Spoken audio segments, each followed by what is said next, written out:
હરિહર, મારો અવાજ આવે છે બરાબર? હા, હરિહર ગોપાલભાઈ.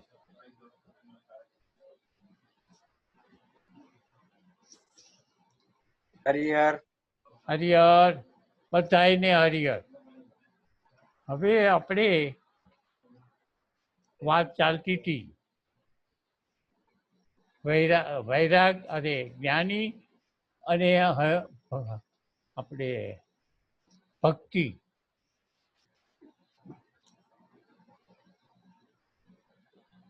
એટલે જે ગોપીઓ હતી એવા ભક્તિના ઘણા છે દાખલા. નરસિંહ મહેતા ભક્તિ કરતા હતા, મીરા પણ ભક્તિ કરતી હતી, આ બધા ભક્તિ કરતા હતા. પણ પછી છેવટે એક ગોપીઓ સિવાય બધા જ્ઞાનનું જ્ઞાન થયું છે.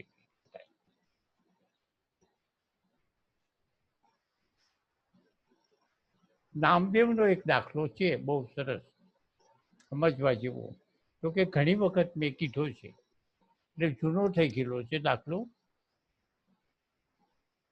છતાંય ફરી વાર યાદ કરી આપણે. નામદેવ વિઠ્ઠોબાના ભક્ત હતા. વિઠ્ઠોબા એટલે કૃષ્ણ, કૃષ્ણનું અમુક સ્વરૂપ ને વિઠ્ઠોબા કહેતા હતા. હવે તું રહેલું નહીં કહી, તું આમ કર્યા કરીશ. આમાં પણ આવે ને લેવા તો ખરી ને અંદર. શું છે? કોઈ આવે ને અંદર તો લેવો ને. હા તો લઈ લે.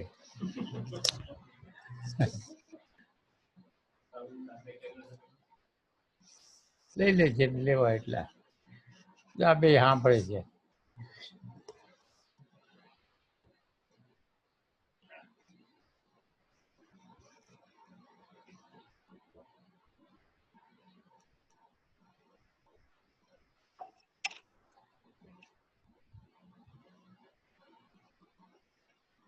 હવે આવતા જાય છે હજી બધા.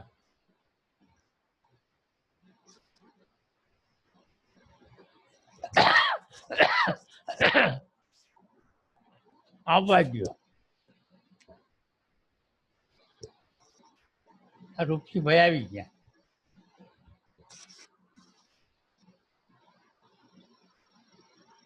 હજી આ બાજુ કોક આવવા દઈશું તો હવે ટાઈમ ખૂટી જાય અમારો બધા. હા ચાલો કરો ને તો હું આમાં એડ કરતો જઈશ. હાલો, હું ચાલુ રાખું છું. હવે આવતા જાય છે એટલે દખલ થતી જાય અંદર, એટલે મજા નથી આવતી. ચાલુ તો કરી દઈએ આપણે, પછી નવા નવા આવતા જાય એટલે વળી પાછા અંદર વિઘ્નો પડે. અથવા તો એમ કરીએ કે આપણે એને લઈ જ નહીં. હાલો હવે રેવા દે. હવે રેવા દે. ના ના ના ના એવું ન કરાય. ગંગારામભાઈ જ આવ્યો. ગંગારામભાઈ જ મોડા આવ્યો. ક્યાં છે? આવ્યા. હા, આ મોડા મોડા આવો છો ગંગારામભાઈ. ચાલો. હા તો પગે લઈ ગયા. ગંગારામભાઈ હરિહર. નહીં અવાજ જાય એમનો નથી ચાલુ થયું. મારો અવાજ નથી. જો આ મોડા મોડા આવ્યા પારીકભાઈ.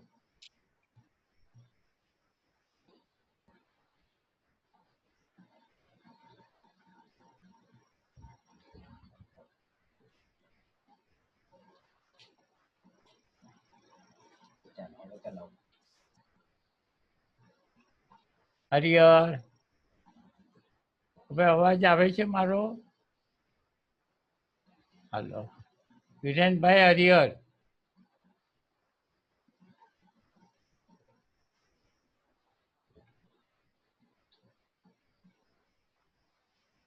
ભક્તિ અને જ્ઞાન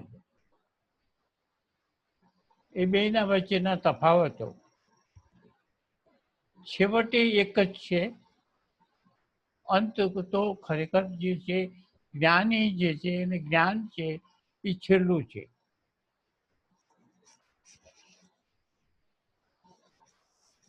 એમાં કોઈ ભેદ નથી ને એમાં કોઈ શંકા નથી. એટલે દાખલો દઈએ આપણે. નામદેવ હતા, દક્ષિણમાં નામદેવ થઈ ગયા, અને નામદેવ વિઠ્ઠોબાના ભક્ત હતા, પ્રખર ભક્ત હતા. કેટલા બધા ભક્ત હતા નામદેવ કે એની સાથે વાતો કરતા, એકબીજા રમતા, અડધું દૂધ એ પીવે ને અડધું દૂધ ભગવાન પીવે, એટલા ઓતપ્રોત.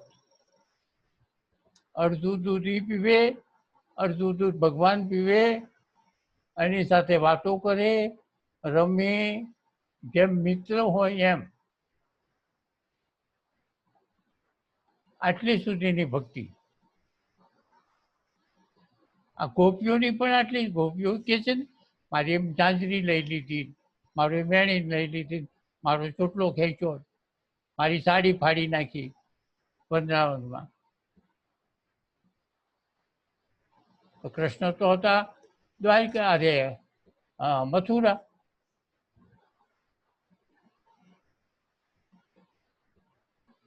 તો આ બધું શું?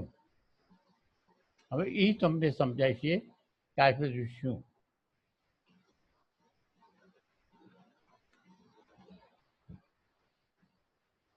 એટલે આટલા બધા ઓતપ્રોત હતા નામદેવ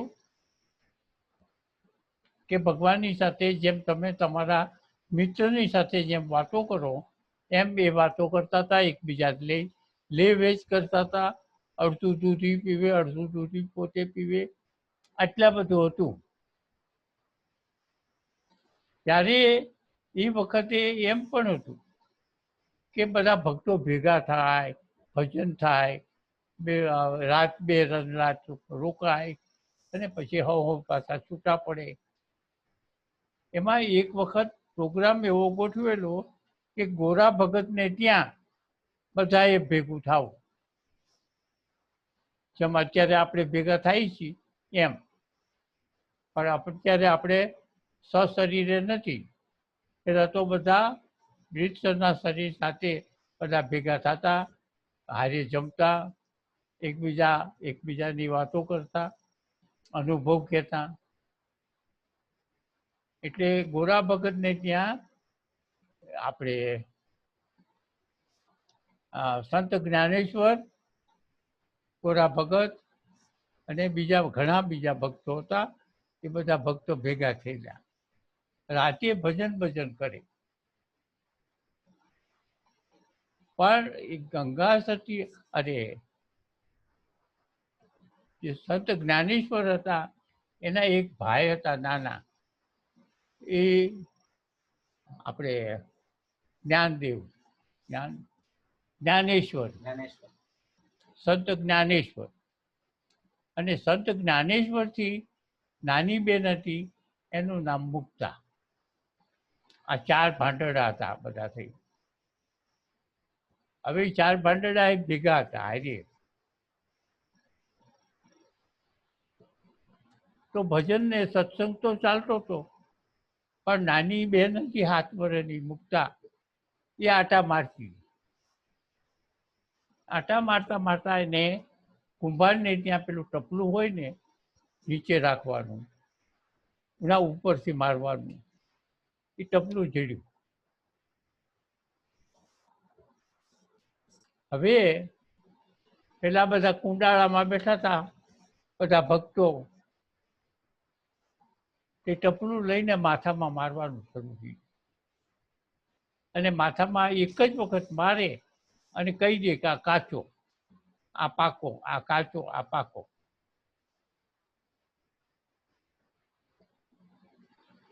કાચો પાકો ટપલું મારી દે. એટલે એમ કરતા કરતા કરતા કરતા નામદેવનો વારો આવ્યો. ત્યારે નામદેવને કીધું કે આ કાચો.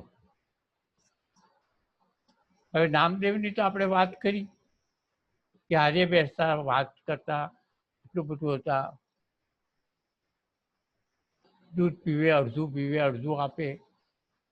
એટલે એક મિત્રની જેમ વિઠોબાની સાથે નામદેવ વ્યવહાર કરતા. છતાં એને મુક્તાબાઈએ કીધું કે કાચો. એટલે નામદેવ ગરમ થઈ ગયા. મને કાચો કેમ કે? હું તો વિઠોબાની સાથે વાતો કરું છું, મારે તો સાક્ષાત છે. હું મંદિરમાં જાઉં ત્યારે મારી સાથે હોય, હું ઘરે હોઉં તોય મારી સાથે. તું મને કાચો કેમ કે? એટલે પછી બહુ વાત ચાલી એટલે સંત જ્ઞાનેશ્વર સુધી વાત પહોંચી. સંત જ્ઞાનેશ્વરને કીધું કે આ મુક્તા મને કાચો કે છે, હું કાચો છું? મુક્તા મને કાચો કેમ કે? એટલે સંત જ્ઞાનેશ્વરે કીધું કે પ્રભુ તમે કાચા છો. હે, હું ખરેખર કાચો છું? આટલી બધી મારી ભક્તિ અને આટલો બધો હું મારે વાતો કરું છતાંય તમે મને કાચો કહો?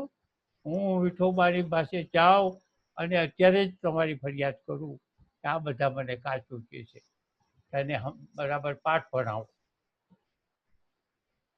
મને કાચો કેમ કહે? રામદેવ તો ગયા મંદિરે,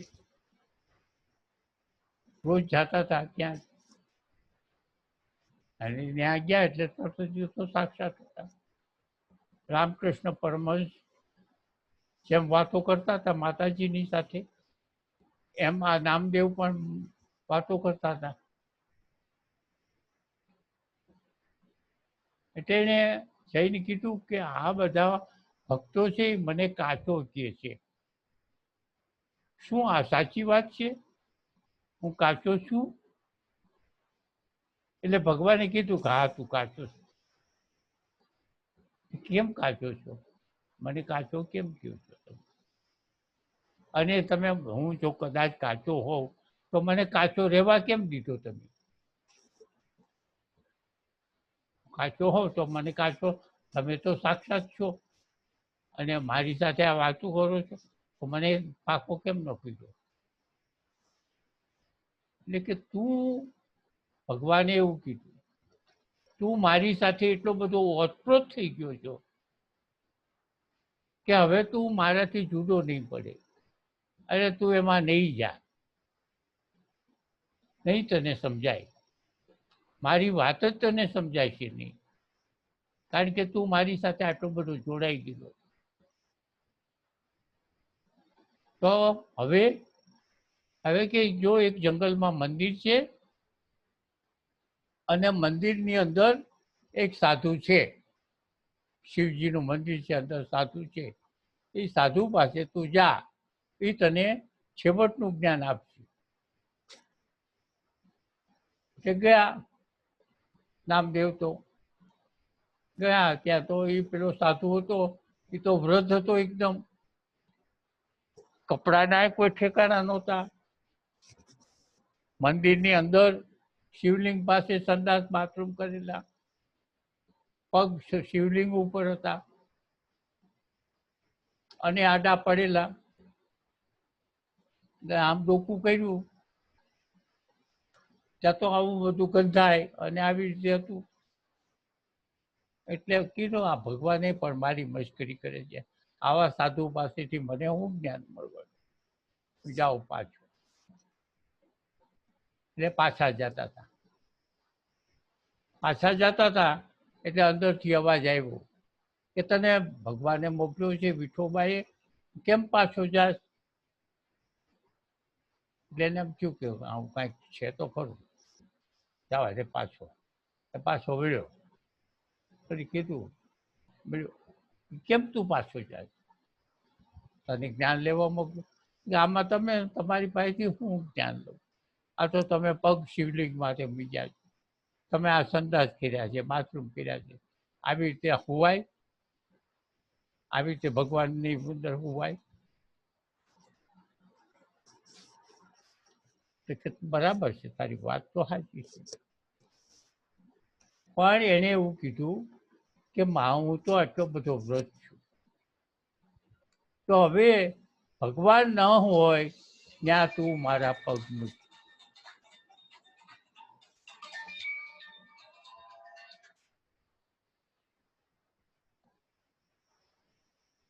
ભગવાન ન હોય ત્યાં તું મારા પગ મૂક. હવે વિચારો,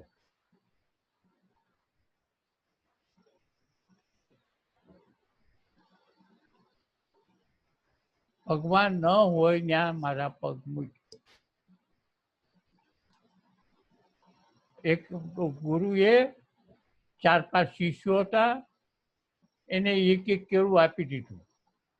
ભગવાન ન હોય ત્યાં આ એક કેળું ખાઈને આવો. ભગવાન ભાળે નહીં, ભગવાન ન હોય ત્યાં આ એક એક કેળું ખાઈને આવો. તો બધા ખાઈને આવ્યા, એક છોકરો ખાઈને ન આવ્યો. કેમ? તું કેમ નો ખાય? એટલે કે ભગવાન ન હોય ત્યાં મારે કેળું ખાવું, પણ કેળું જ બ્રહ્મ છે, કેળું બ્રહ્મ છે, હું બ્રહ્મ છું, આ જગ્યા બધી બ્રહ્મ છે, બધું ચારે કોઈ બ્રહ્મ સિવાય બીજું કાંઈ છે જ નહીં. તો હવે મારે કેળું ક્યાં ખાવું? કોઈ અંધારામાં ખાઈ આવ્યું, કોઈ ઝાડ ઉપર જઈને ખાઈ આવ્યું, મારે ક્યાં? ભગવાન ન હોય ત્યાં મારે કેળું ખાવું કેવી રીતે? કેળું બ્રહ્મ છે. હવે આને એમ કીધું કે મારા પગ બ્રહ્મનો શિવજી ન હોય ત્યાં મૂક. તેને તો 2 પગ જાયલા અને બાજુમાં મૂકવા ગયા તો ત્યાંથી શિવલિંગ પ્રગટ થયું, બીજું ત્યાંથી બીજું મૂક્યું, બીજે મૂક્યું, ત્રીજે મૂક્યું, તો જેટલે જ્યાં જ્યાં પગ લઈ જાય ત્યાં શિવલિંગ થઈ જાય. એને થઈ ગયું ત્યાં તો ભગવાન બધે જ છે, બધે જ છે ને. બધું જે જ્ઞાન થઈ ગયું તો વ્યાપક ભગવાન છે. આ જે છે ને એ તો મારું માનસિક સ્વરૂપ છે. હું જે વાતો કરું છું પરમાત્માની સાથે એ તો મારું માનસિક સ્વરૂપ છે. જેમ નરસિંહ મહેતા જે એની બધા એના કામ કર્યા એ બધા એના માનસિક સ્વરૂપે, પણ એ કક્ષા બહુ ઊંચી છે. એ કક્ષા કઈ જેવી તેવી નાની ઓછી નથી. માનસિક સ્વરૂપ હોય અને એ આપણે હારે વાતો કરીને આપણે ધારી થઈ જાય, એ પણ એટલી જ ઊંચી છે. એટલે પછી એને એમ થયું અને પોતે આવી ગયા. પછી 15-20 દી પછી પાછા મંદિરે ગયા. એટલે કેમ હમણાં તું આવતો નથી? દામદેવને કીધું. અરે કે ભગવાન તમે તો બધે જ છો, આ તો હું જ છું, બધું હું જ છું, હું જ છું, હું જ હતો. આ વાત છે. એટલે હા, મૂળ વાત એ આપણે કહેવાની છે કે જ્ઞાની અને ભક્તિ, જ્ઞાન અને ભક્તિ બે અલગ અલગ છે એ વાત સાચી છે. શરૂઆત ભક્તિનું જ્ઞાન જુદું છે. એક જગ્યાએ મેં જોયું છે, એક માજી કૃષ્ણ ભગવાનની નાની એવી મૂર્તિ,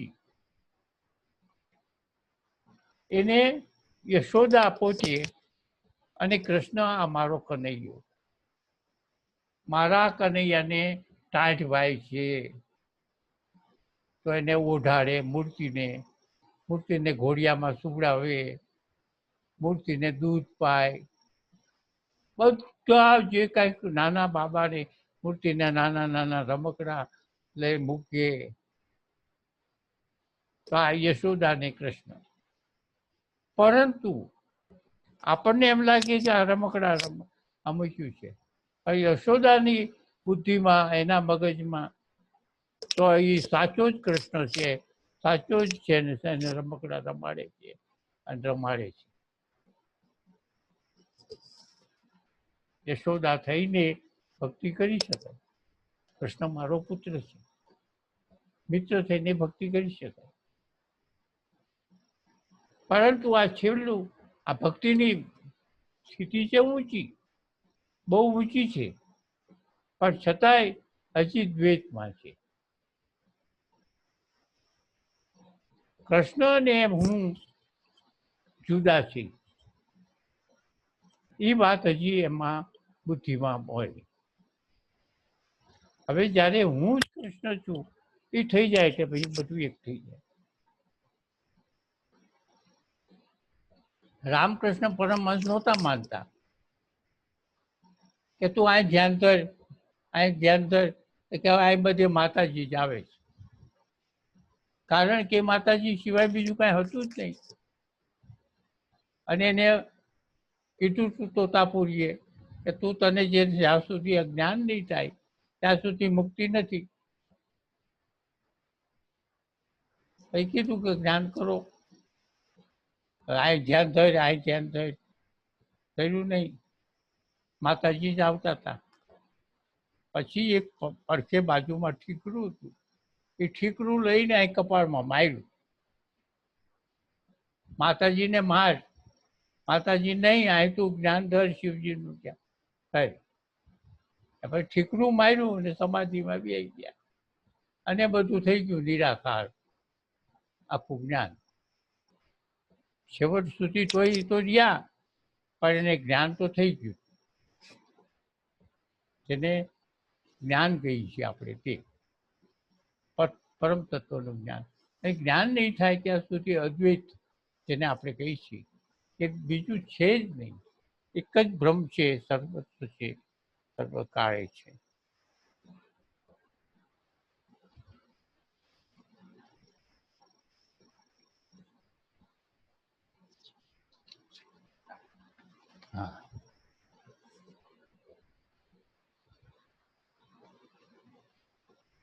હા, પછી ગંગા સતી એમ કહે છે, ભક્તિ ત્યારે ઉરમાં આવે જ્યારે થાય સદગુરુનો દાન, સદગુરુની દાન. ભક્તિ ઉરમાં. આપણને ખબર છે કે ઉર શબ્દ જે વાપરે છે એ ઉર એટલે અંતકરણ. ગંગા સતીએ ઉર શબ્દ ઘણી જગ્યાએ વાપર્યો છે, પણ અંતકરણ, મન, બુદ્ધિ, ચિત્ત ને અહંકાર જે અંદર છે તેને ઉર કે છે. ઉર એટલે તમારા ઉરમાં શું છે. પણ એ વખતના શબ્દો વપરાતા હતા, અત્યારે એ શબ્દ વપરાતા નથી. પણ એટલી ખ્યાલ છે આપણને કે એ ઉર એટલે અંતકરણ, તારા ઉરમાં શું છે.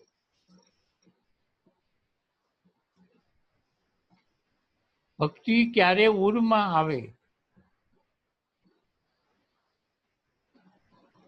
બહારથી ભક્તિ કરવી અને અંદરથી ભક્તિ કરવી, અંતકરણથી, એ બેમાં ફેર છે. ઉપછડી ભક્તિ થતી હોય તો એ નકામી છે, પણ અંતકરણથી ભક્તિ થવી જોઈએ. તે ગંગા સ્થિતિ કે છે અંતકરણથી, અંતકરણમાંથી ભક્તિનો ઉભરો આવે એવું 2-3 જગ્યાએ ગંગા સતીએ કીધું. ઉભરો એટલે એટલું બધું વ્યાકુળતા, પરમાત્માને પ્રાપ્ત કરવાની વ્યાકુળતા. એને એમ કે છે, ગંગા સતીએ એવું કીધું છે, અંતકરણથી ઉભરો આવવો. અહીં શું કીધું છે, અહીં એમ કીધું છે કે ભક્તિ ક્યારે ઉરમાં આવે, જ્યારે થાય સદગુરુનો દાન. જ્યારે ભક્તિ બરોબર સમજાઈ જાય ઉરમાં, એટલે અંતકરણમાં, મન, બુદ્ધિ, ચિત્ત ને અહંકાર જ્યારે નરમ પડી ગયા હોય, ભક્તિ બરાબર થતી હોય,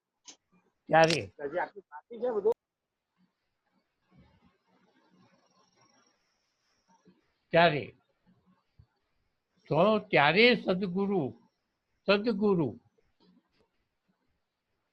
ગુરુમાં આવે જ્યારે થાય સદગુરુની દાસ.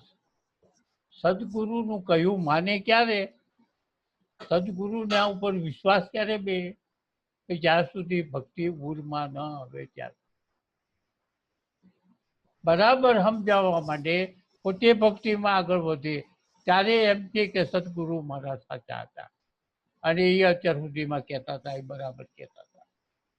પણ જો ઉરમાં ન હોય અને સદગુરુનું સાંભળ્યા જ કરતો હોય ગમે એટલા વર્ષ, તો એવો ને એવો હોય,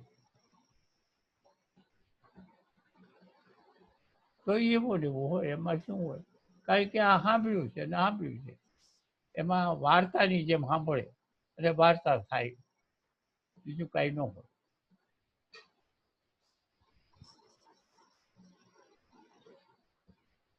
અરે અભય ભાવમાં લક્ષણ બતાવું પાનભાઈ, તો સુણો એકાગ્ર ચિત્તે. ગંગા સતી એમ કે છે અભય ભાવ તો છે જ, પણ અભય ભાવના લક્ષણો તમને બતાવું. હવે નીચેના ભાગમાં બતાવે છે અભય ભાવના લક્ષણો. ગંગા સતી પાછીએ તેલ નાખવાનું છે. 52 ભજનની અંદર કેટલું બધું કહી દે છે એ તમે જુઓ. અભય જ્યાં સુધી કોઈ પણ જાતનો સંસારમાં કોઈ પણ જાતનો ભય છે ત્યાં સુધી ભક્તિ ન થાય, એમ ગંગા સતીએ ચોખ્ખું કહી દીધું છે. શું કામ? કે તમને જે કંઈક ભય છે સંસારના, અને એમાં શરીરનું, અને શરીરને કંઈક થાય છે તો. હવે દાખલા તરીકે લ્યો, રમણ મહર્ષિ એક મંદિરની શિવલિંગની પાછળ અંધારામાં હતા, અને હાથળમાં કીડા મકોડા ઘરી ગયા હતા ઊંડા, છતાં એને ભક્તિ છોડી નથી. આ અભય,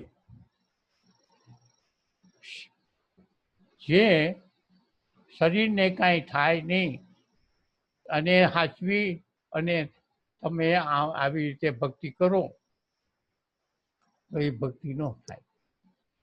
સોફા પર બેસવું છે, ચા પાણી પીતા રહેવું છે, અને અમારે બધું સાંભળવું છે,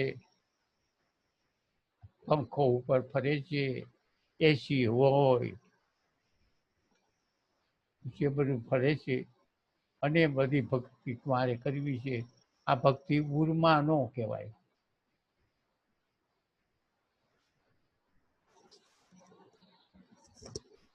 હવે અભય ભાવના લક્ષણ બતાવું પાનભાઈ, તો તમે સુનો એકાગ્ર ચિત્ત થઈ. હવે હું અભય ભાવના લક્ષણો તમને બતાવું છું પાનભાઈ, એકાગ્ર ચિત્ત થઈ. કારણ કે આ જરૂરી છે, આ તમારું માટે જરૂરી છે. માટે એકાગ્ર ચિત્ત થાઓ, કે કોઈ પણ જાતના બીજા વિચારો લાવ્યા વગર તમે આ મારા જે હું ભાવ કહું છું એ તમે સાંભળો.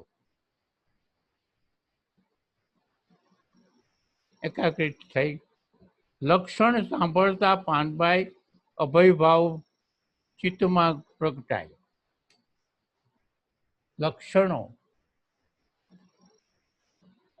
ગંગા સતી એમ કે છે કે તમે બરાબર લક્ષણો એવા થાય કે આ અભય ભાવ તમારામાં પ્રગટ્યો છે. લક્ષણ સાંભળતા પાનભાઈ અભય ભાવ ચિત્તમાં પ્રગટાય. ચિત્તમાં એટલે અંદર. બે વાત છે. એક અભય છે, અભય તો છે.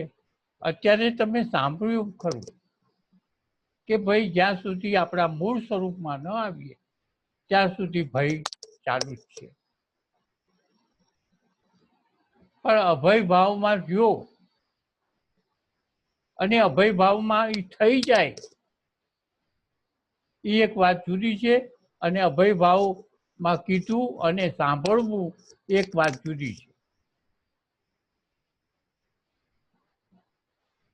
અભય ભાવમાં અત્યારે તમે સાંભળો છો અને પાનબાઈ અભય ભાવમાં આવી જાય છે. એટલે પાનબાઈને એમ કે છે કે અભય ભાવમાં આવ્યા પછી તમારા શા લક્ષણો છે એ હું તમને કહું છું. એટલે કે હવે અભય ભાવમાં હું છું કે નથી એની ખાતરી શું? એટલે એના લક્ષણો એમ કે છે કે આ હવે પાનભાઈ કે છે સદગુરુના વચનમાં સુરતાને રાખો તો હું અને મારું મટી જાય. આ લક્ષણ. 2 મિનિટ 2 જ મિનિટ.